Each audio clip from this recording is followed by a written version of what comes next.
Hello there, everybody. Yes, it is a few minutes early. I needed to start a little bit early for tonight's the Tech 20. I had something pop up at the last minute, but definitely wanted to get the Tech 20 in for the day. So here we are. It is January 18th, over halfway through January already. In the craziness of 2020 coming to 2021. Happy celebration of MLK Jr. birthday. And we have the inauguration coming up this week. So just be safe. It's going to be a crazy week. Who knows what's going to happen with the inauguration? I was just seeing that they're expecting the FCC is putting out an alert that maybe extremists will be using the radio for attacks. It's just really, this is sad, very, very sad. But hopefully inauguration will go off without too much of the craziness. But here we are. Let's go ahead and jump in. Don't have a shout out for today. I don't have a shout out for today. So I'll follow that up on Thursday with a new shout out. But let's dive in to SolarWinds. Yes, more and more. It's like every day something else with SolarWinds is coming out. And I've read several different things, but the article I read just today was talking about how a site called SolarLeaks is selling stolen data from the hack, including source code from Microsoft, Cisco, FireEye, and SolarWinds. And it's apparently offering to sell partial source code for Windows in various Microsoft repositories for $600,000 with proof of the code shared by an online file hosting service. Let's see. It's running this. Those running site are offering source code and an internal bug tracker for multiple Cisco products for $500,000. SolarWinds product source code, including Orion, and a customer portal dump for $250,000. And FireEye Private Red Team Tools source code bindings and documentation for $50,000. All three also with proof offered via a file hosting. This is not good. This is not good because which code was exposed from Microsoft? Just think about it. Microsoft Windows, the source code for Windows, if that has been exposed, even though Microsoft has said that code was not able to be changed, the permission levels that the people had that got in and viewed the code did not allow for them to alter the code. Doesn't matter. If code's out there, it provides a way for somebody to potentially figure out a way to get in and to get around the code or change it. And that is not good, not good. And the Cisco exposure, troubling because it includes internal bug tracking data. If that's the case, that offers up what they call zero-day exploits on a platter, points them directly at the vulnerabilities that Cisco themselves have identified in their own products and haven't fixed yet. So the SolarWinds issues just continue to grow. It kind of just keeps morphing out, and it's bad. Hopefully, Cisco and SolarWinds and Microsoft and everybody is doing what they can to minimize potential further exposure and issues. But this is really morphed into something that is just beyond just a simple ransomware attack. So just be on the lookout. Update your systems. Whether it be Microsoft, it doesn't matter. Even if it's a Mac, update your stuff. Update. So on another front, on the good news, as you are aware, Apple rolled out some new refreshes to some of their products, specifically the MacBook Pro. Well, rumor has it, Apple's working on a major redesign of the iMac all-in-one desktop computer. It says the company will release two models later this year that will feature a design similar to Apple Pro's Display XDR. They'll do away with the display bezel, the big display bezel, oversized chin, and curved back. They will also include the next generation of ARM-based processors. Apple apparently is also working on a more affordable monitor to complement its Pro Display XDR, which starts at $5,000. So that's good news. Won't have the same image quality, but whatever. Mac Pro plans, as it stands right now, two new versions of the Mac Pro. The first will have the same design as the current model and include a new Intel CPU. So they haven't, like I said, this is going to be over a year that they're going to phase everything into the new ARM processors. The other, more interesting variant, it will reportedly include Apple Silicon and come in about half the size of the current model with a mostly aluminum exterior that will make it reminiscent of the Power Mac G4 Cube. Keep in mind, plans could change at a moment's notice, but some new Macs, potentially new fresh redesigns and iMacs coming out this year. More to follow as I see information. I'll pass it down to you. Along the same vein in terms of Mac, Mozilla VPN has finally landed on Mac and Firefox. It was a private network extension brought to Firefox in 2019. It rolled out to Android and Windows in July, later introduced an iOS version. But it is now available for Mac and Linux. It's available in 6 countries: US, Canada, UK, New Zealand, Singapore, and Malaysia. Open up more regions soon. $5 per month subscription covers up to 5 devices. $5, so $5 a month, 5 devices, so you can use a VPN on your phone, tablet, and computer, even if your PC runs Linux. So again, I've said before, VPNs, it's a great way, a fairly inexpensive way to protect yourself. And I won't go into the details of a VPN. Virtual private network, it's tunneling under the network, under the internet. It keeps things secure, safe, encrypted. It's a great way. There's things like NordVPN, CyberGhost. You can do the Mozilla VPN. It's not the cheapest, because I know you can get Nord and CyberGhost a lot of times. You can get them for, if you buy them for multiple years, it breaks down to like $2 to $3 a month for multiple devices. But Mozilla does say that it has fewer lines of code, so it's faster than many of its rivals. Connected more than 280 servers in more than 30 countries via their VPN without any bandwidth restrictions. And the service uses WireGuard device-level encryption. It doesn't log your network activity. Cheap way to protect yourself. Use a VPN. If you don't want to use a Mozilla VPN, you want to use something else, reach out. Like I said, I can offer suggestions, give you some ideas, price them out. But use a VPN. It's an extremely cheap way to help protect yourself. It provides another layer of security for your home network, especially people working more from home.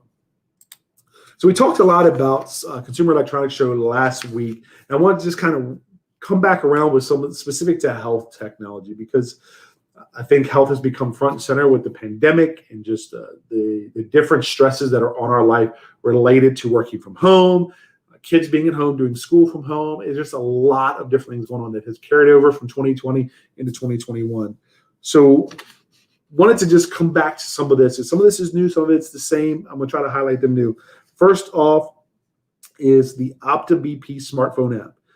Swiss startup BioSpectacle, they unveiled a beta version of this app at CES last week.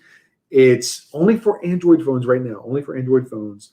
And it works with Omron blood pressure cuffs, and you just have to calibrate it, the app with a traditional cuff, then you, boom, you go.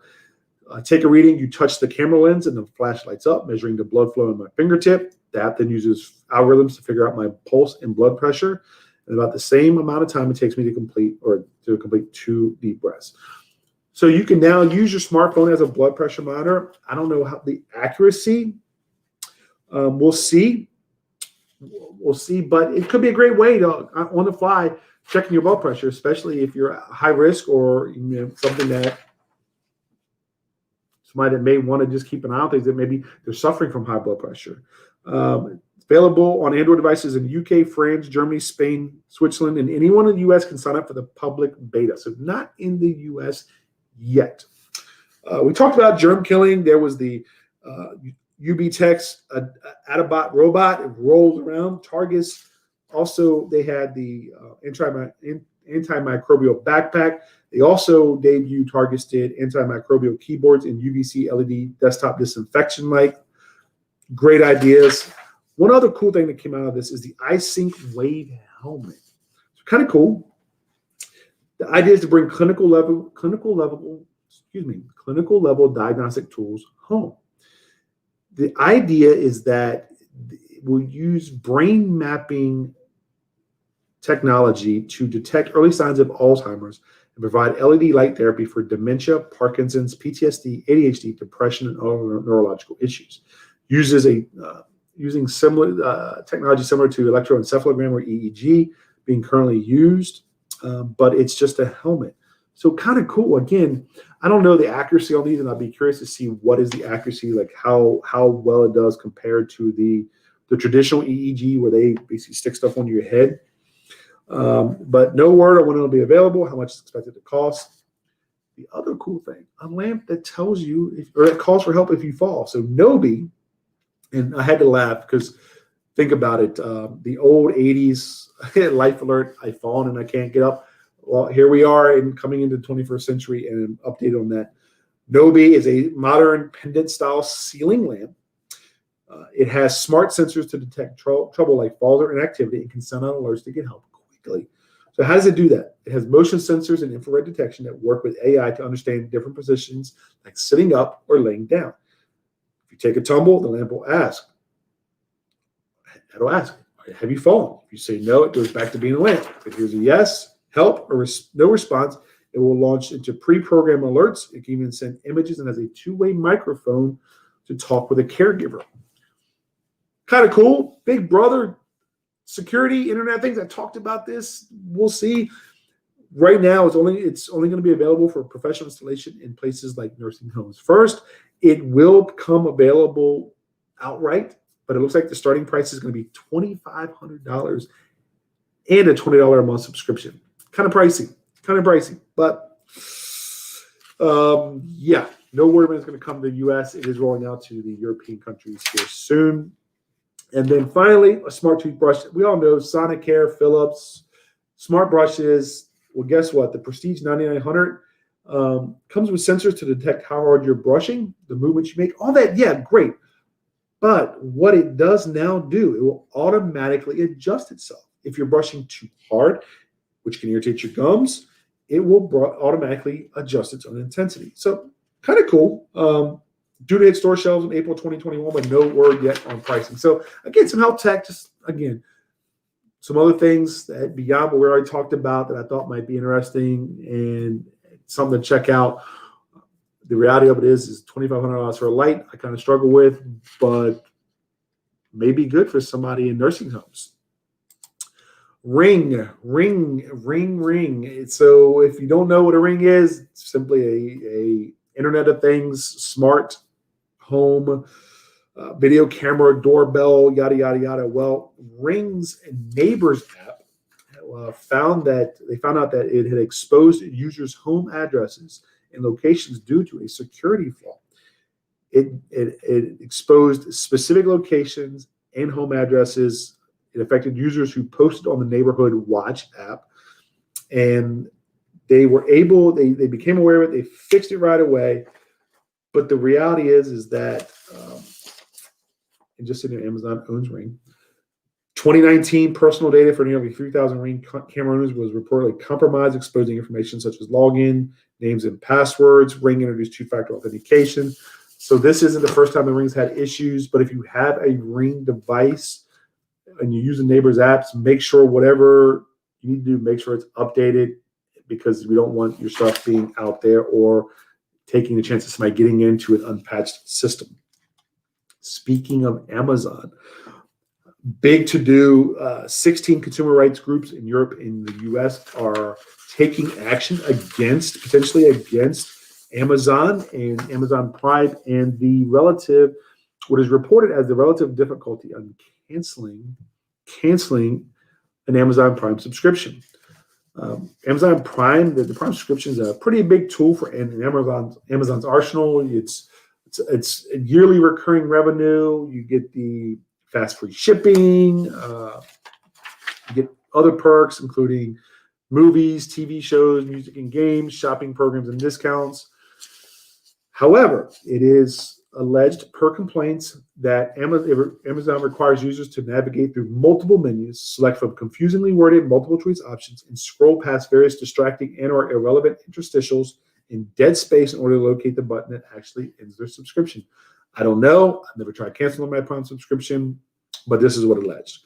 The Norway, the Norway Consumer Council is describing the e-commerce giant process as manipulative and unreasonably cumbersome to unsubscribe. We'll see. There are complaints against this being filed by groups in Denmark, France, Germany, Greece, Switzerland, Norway, and the U.S. So it's kind of a variety. Each country is slightly different in what they're filing, but Amazon, we'll see. Apparently, people are having problems unsubscribing. So as we know, most people they can look at your search history, and that comes from just browsing. How many of you have gone somewhere, clicked on something, and then a few minutes later you navigate somewhere else and you see an ad for that? Well, there you go. Scammers are trolling your searches to identify which product shoppers are looking for. You click on things, even if you don't make a purchase, scammers that has access to those tools, so they can really get a good gauge on what it is you're looking for. So online purchase scams were the top 3 riskiest scams for the 3rd year in a row. Not surprising, especially given COVID. There was vast amounts of shopping done online. And as I've said before, you create accounts online, use different passwords for every account. Don't use the same password. Use a password manager. Dashlane, LastPass, OnePass. There's a whole host of them. Definitely use it. And also recommend that when you do enter a payment, use a credit card or PayPal. Those are the 2 payment methods that tend not to lose money. And credit card companies also allow you to dispute unauthorized charges. If you have a debit card, use it as a credit card, not a debit card. Much better protection as a credit card. Speaking of search history, use a privacy search like DuckDuckGo. DuckDuckGo saw its traffic increase by 62% in 2020. Part of that is because so much more was being done online, and people just wanted more privacy. So DuckDuckGo, they were founded in 2008, has operated nearly 23.7 billion search queries on their platform in 2020. January 11th, it was at their highest, 102,251,307 searches. That's impressive. Platform is available on, you can go to DuckDuckGo's website. You can do it on iOS, Android app, as well as a Google Chrome extension. Doesn't track users. It does say that the search engine estimates that nearly 25 million users use the platform. And this is in light of the fact that Google will collect information on apps, browsers, and devices users use to access Google services, as well as search terms, videos watched, purchase activity. That applies to YouTube, Android, and services offered on third-party sites, such as advertising services. So if you want to be more secure and more privacy-focused, then use something like DuckDuckGo. There's Acacia. There's several of them out there. I use DuckDuckGo. It's a great browser, a search engine. And like I said, it is a browser extension for Chrome, for Firefox. I highly recommend DuckDuckGo. Especially if you want some anonymity and want to help against the search history and scammers. So, ladies and gentlemen, that's it for tonight. What do you want to know about? Let me know. Would be glad to talk about, share information. That's what I'm here for. This is to help you on what's going on in the world of technology and beyond. Next Tech 20 Thursday at 6 p.m. I will see you then. Until then, have a great week, and I'll see you later. Bye.